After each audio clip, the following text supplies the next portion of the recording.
what was the reduction that we ended up seeing compared to what people expected for 2025? I said always, Margaret, it's expecting like banks more than 65 million is like a number that they love to say for Brazilian yields. But most of the numbers that we saw, that one it was released a few weeks ago, we are stuck in 55 millions of bags. And thanks to the canephoras, because if you see the numbers of canephoras in Brazil, they are incredible. And they are keeping the numbers of Brazilian coffee is still high because they are located in a different area of Brazil, close to the shore, that usually have more rains than Arabicas that is in the countryside of Brazil, that depending on different wet mass. So we kind of stuck in this number for the last years, but the market always expecting something about 60 or 65 millions of bags. We have some exciting new changes coming to Map It Forward in 2026 to support the rapid growth we're experiencing around the world. After seeing the impact this podcast has had on businesses and professionals in the coffee industry who have access to it in English, we've decided that we'll be working hard to make it available in other languages that encompass our amazing and diverse industry. To fund that growth, for the very first time in a very long time, we'll be inviting advertisers onto the Global Podcast and the Map It Forward Middle East podcast. So if you're a small to medium-sized company and looking for B2B advertising opportunities in the coffee industry, either to our global audience or specifically to the Middle East audience, and you believe that our values are aligned, please send us an email at support@mapitforward.org or DM us on social media and we can start a conversation today. Check the show notes for links. Welcome to the Daily Coffee Pro by Map It Forward, friends. I'm your host, Lee Safar, and this is episode 2 of a 5-part series with Coffee Agronomist from Brazil, Jonas Ferraresso. We are talking about what's happening with the Brazilian coffee harvest right now. And in this episode, after having laid the foundation of coffee production in Brazil in the last episode, in this episode, we're going to start diving into the challenges of the 2025 harvest. Jonas, the harvest finished early this year, correct? Yeah. Why did it finish early? One reason is because of the volume of coffee that farmers harvested. They are expecting some issues like I always said that only the market don't know what happens in Brazil, because farmers and agronomists always know what's happens. They saw the coffee trees on the fields every day and understand what happens. Is like decades of experience to see if the season will be good or not since the beginning. Like you said, I wrote a small piece that I explained to everyone how when the season started, it's almost 2 years before we harvest the beans. So we start to understand if they're gonna be good, bad, or awful. And after that, we just, we do not, like the market think, if we have rains, suddenly coffee beans will appear on the trees, but it's not how it works totally. Everything that happens, that's why we are having so much trouble in the last years, because the season starts like almost 2 years before, and everything that happens before that just put the yields down, not up, because we already know if the season will be good or not. So everything that happens before that will harm the season. And it's what we saw in 2025 now. We have a drought in 2024 before the blooming season, which do a lot of harm to the I don't know, I think it's the buds. Yeah. of the coffee tree, and agronomists already saw that the blooming is below the expecting that we are expecting in the beginning of the season in 2024. So we saw the plants are going good until February or March. So we thought the season will be good. So we have this issue in between. And the blooming season was not good in 2024. So we already know 2025 will be not a good season. Then we have a drought again between February and March, which lasts about 20 to 30 days in Arabicas. That affected the density and how can I explain that? And how many, there are a measure that we use in coffee fields. It's how many berries we need to make a bag of coffee of 60 kilo of green coffee. Usually we use that measure in liters of coffee. So we usually need about 450 to usually 500, but 450 liters of fresh berries to make a bag of coffee. This season, because of this issue that we have before in between February and March. Between February and March in this season. The size of the berries and the seeds a little bit smaller. The husk, the peel of the fruit, it's a little bit wilder and bigger, which will affect the volume of coffee that we need. So we need about 500 to 600 liters of fresh berries to make a bag of coffee, which means the total yields drop too. Because if I need in the same tree more berries to make the same bag of coffee, this affects the total of seeds that I gonna sell it, because we sell seeds, not berries, to the market. So we have this problem, these yields related to berries to seeds, and the low density of the seeds. That means we need more seeds to make a bag of coffee, because we not sell volume of coffee, we sell kilos of coffee. So this affects the total amount of coffee, with less coffee to harvest too. And we finish the harvest season earlier, because all the coffee in the trees is already picked. So farmers finish a little bit earlier than usual we do. So there was less coffee, the size of the cherries was bigger, and the density of the beans was lighter. Yeah. So that's the reality of what we were faced with. And you know what was interesting? Towards the end of last year, when the flowering was happening, like around this time last year, I think, everyone was saying, we went to Brazil and there's flowers everywhere.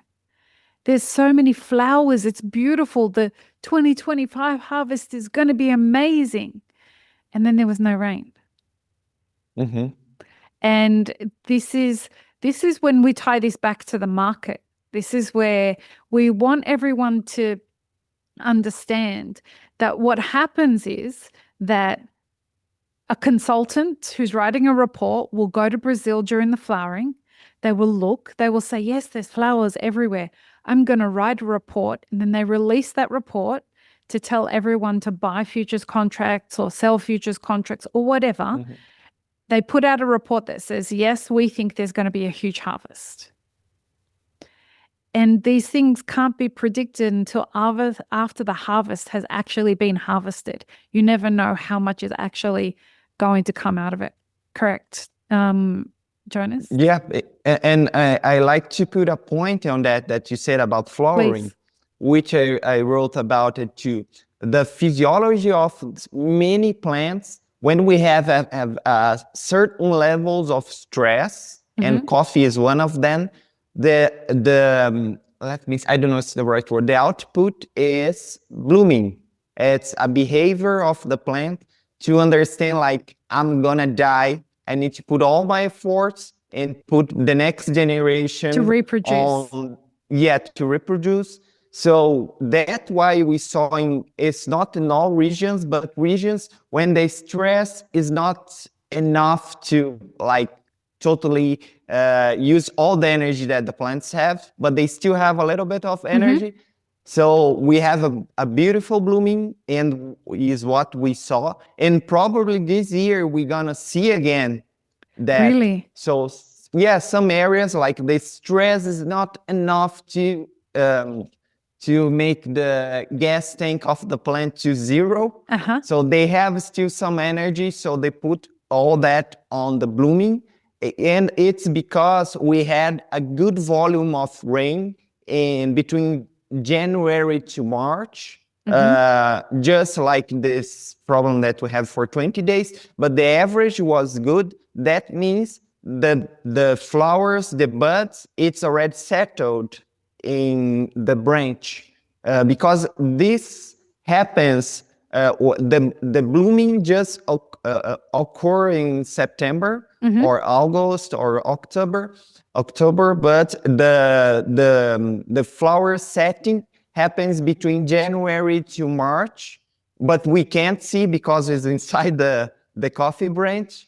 So we have a good period of setting and a drought, and then the plant is waiting to bloom.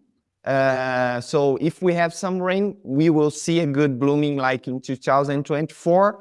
But many of the flowering, because of the gas tank, the energy tank is very low. They will put all this on the ground probably, even if we have good rains after blooming, because it's to fill the tank of energy of the coffee is not fill the tank of a car. Takes time to the plant put leaves again, capture energy, and store energy for the season that will go on. And that is what happens in 2004. And many people say, oh, the blooming was awesome, incredible, but the setting of the berries on the branch was bad because just a few flowers turned to be a berry in the end of the day. So help me if I'm understanding it correct. So the harvest happens, it ends, and then there is pruning that happens. Is that correct? If you mean after the harvesting? Yeah. So before the flowering happens.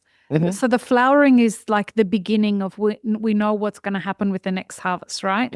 But we finish off one harvest, and if we're going to go into the next harvest, so we go from 2024, we finish that harvest, then how do we get to it? Does something happen? And forgive me if this is a silly question, but after we've picked all the cherries, we have to prune the trees to get them ready for the next flowering, right? Not always. Not always. Okay. Yeah.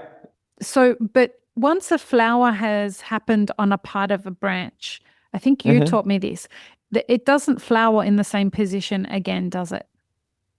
Yeah, do not. It does not. Okay. Yeah. So do we just let the tree continue for the next harvest? Do we just does the farmer not prune?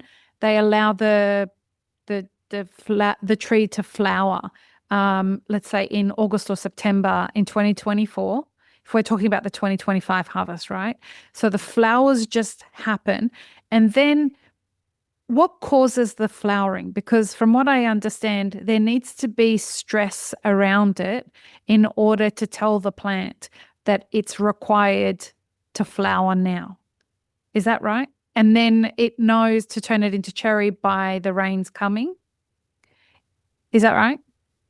Yeah. Okay. So what is the stress? Is it that it goes 20 days without rain? Or is that what induces the flowering, as you were saying? By research, we know some stuff, but one thing that's interesting about not just coffee, but science, we don't know a lot of stuff that happens with the living beings. One is coffee, that we understand some parts of flowering. One is the setting is, like I said, between January and March of the rainy season in Brazil. Yeah. But the how can I say, the length of the day, like the hours of the day, they influence the quality of flowering too. This exchanging between the seasons, like winter, summer, and stuff like that. Many plants understand that signal that came from the light. Coffee is not exactly use all this signal to do blooming. There are plants that use only that signal to do blooming because their location, like coffee, it's a plant that have this influence of light, but not as plants that grow in Europe, for instance, with the difference between winter and summer of the light is very huge. But this is influenced the blooming season and the stress of drought. We understand that in a way that some farmers that have irrigation in Brazil, they use water stress in order to put a better blooming for the season. So they put the tree in stress, in purpose, to have a how can I say that, like standard blooming. So they make the blooming bloom at once, so they could harvest the coffee with no unripened berries and things like that. So water stress is important to push the blooming, to induce blooming. So that's why in Brazil sometimes we have blooming in September, October, sometimes November, because if between that we have about 14 to 16 days without rain in this coffee area, and then we have some rain, we could have another blooming smaller than the first one, because the number of the buds that we settle in January to February to March is limited. So if there's no more buds to blooming, the coffee have nothing to do. But we still have some. So a little bit of drought, we could have a blooming, and if we have again, we have another blooming. So in some seasons, we have to deal with ripened and dried berries in the same tree because of this small drought effects along the rainy season, drought effects that we have along the season when we experience that. But for sure, drought is the most important stressor. It stimulates. It's not stimulate. Like it induces. To start the blooming season in Brazil. So, if we say on the 2025 harvest, I remember when we had spoken for the 2024 harvest, that winter was very cold, and then this last winter for the 2025 harvest was very hot. Am I correct? The 2025 this year was very cold. This year was very usual. It was colder than usual, and last year was hotter than usual, right? I had it the wrong way around. I'm sorry. So that's why we have like small frosts in some areas in Brazil this season. This year. So for the 2024 season, we had a very hot winter. And for the 2025 harvest, we had a rather cold winter. And the reason I raise this, folks, is because this after 2021, this is the kind of irregularity that we started seeing, that we can't pick what the winter is going to be like, but the winter is an important part of the harvest, right, Jonas? Yeah. And what we're starting to see is that the implications of what happened with the 2025 harvest, we're starting to see that they're having an impact on the 2026 harvest, which has started flowering already, correct? Yeah. Okay. So now that we understand that the 2025 harvest is lower than expected, before we go to the next episode, I want to tell everybody there is an article that Jonas wrote about this harvest. We will link it in the show notes so that you can read it. It's on LinkedIn. It talks about pretty much everything that you need to know about this harvest and what we can expect from it. But Jonas, what was the expectation compared to the harvest that eventuated? What's the difference in yield? What was the reduction that that we ended up seeing compared to what people expected for 2025? I said always, Margaret, it's expecting like banks more than 65 million is like a number that they love to say for Brazilian yields. But most of the numbers that we saw, that one it was released a few weeks ago, we are stuck in 55 millions of bags. And thanks to the canephoras, because if you see the numbers of canephoras in Brazil, they are incredible. And they are keeping the numbers of Brazilian coffee is still high because they are located in a different area of Brazil, close to the shore, that usually have more rains than Arabicas that is in the countryside of Brazil, that depending on different wet mass. So we kind of stuck in this number for the last years, but the market always expecting something about 60 or 65 millions of bags.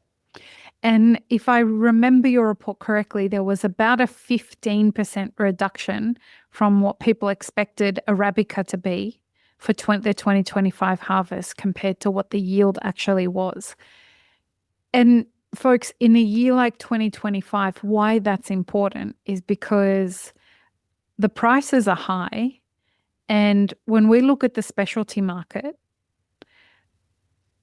when prices are this high, producers are going to turn around and say, is it worth me worrying about specialty coffee when I can get higher prices and just send my coffee to be certified? And that matters in a year like 2025, and it's going to matter in 2026. And so it's important to pay attention to these things if you're in the specialty coffee space, because it may not mean that, like, if we have a reduction in yield for Arabica in all of it, it doesn't mean that that coffee is going to make it specialty. Just because it's there, it doesn't mean it's going to make it to specialty. And you have to pay attention to that because it's not just happening in Brazil, it's happening everywhere. So now that we understand what has happened with the 2025 harvest, and samples are starting to go out and people are starting to book that coffee, etc., we are already starting to get signals for the 2026 harvest because Jonas, as he said, a season, what we know is going to happen with a harvest starts 2 years before it is harvested.